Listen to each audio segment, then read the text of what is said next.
பேட்கர்ல் திரைப்படத்தை பாராட்டும் விஜய் சேதுபதி, வெற்றிமாறன், ரஞ்சித் ஆகியோரை போக்சோ சட்டத்தில் கைது செய்ய வேண்டும் என இந்து மக்கள் கட்சி நிறுவன தலைவர் அர்ஜுன் சம்பத் வலியுறுத்தியுள்ளார். திருவள்ளூரில் செய்தியாளர்களிடம் பேசிய அவர், விஜய் பனையூரில் இருந்து கொண்டு ஒர்க் ஃப்ரம் ஹோம் வேலை செய்வதாக விமர்சனம் செய்தார்.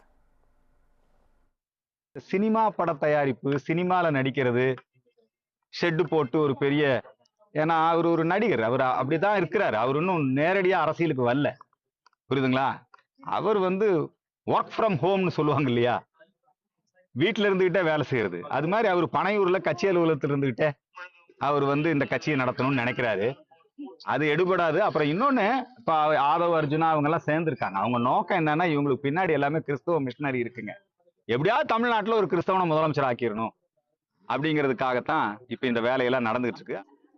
இந்த பேட் கேர்ள்னு ஒரு திரைப்படம், அந்த பேட் கேர்ள் திரைப்படத்துல பள்ளிக்கூடத்துக்கு வரக்கூடிய சிறுமி காமத்தில் ஈடுபடுவது, காதல்ல ஈடுபடுவது, தட்டி கேட்கிற பெற்றோரை அந்த சிறுமி எதிர்த்து பேசி தற்கொலை மிரட்டல் விடுப்பது. ஏற்கனவே தமிழ்நாட்டுல சிறுமிகள் கர்ப்பம் அடைவது அதிகமாயிருக்கு. தமிழ்நாட்டுல எங்க பார்த்தாலும் பாலியல் சீண்டல், பாலியல் தொந்தரவு இல்லையா? அண்ணாமலை பல்கலைக்கழகத்துல யார் அந்த சார், இப்ப யார் அந்த கார், இப்படி இருக்குது நிலைமை. இந்த நிலையில இந்த பேட் கேர்ள் திரைப்படம், இந்த வெற்றிமாறன், ரஞ்சித், அப்புறம் இன்னொருத்தர் இருக்காரு, இவங்க எல்லாம் சேர்ந்து இந்த படத்தை பாராட்டுறான், புகழ்றான். பெண்களுக்கு கட்டற்ற பாலியல் சுதந்திரம் வேணுங்கிறான். அந்த பள்ளிக்கூடத்துல படிக்கிறதுக்கு அனுப்புறோமா குழந்தைகளை, இந்த வேலைக்கு அனுப்புறோமா? இவனையெல்லாம் போக்சோ சட்டத்துல கைது பண்ணணும்.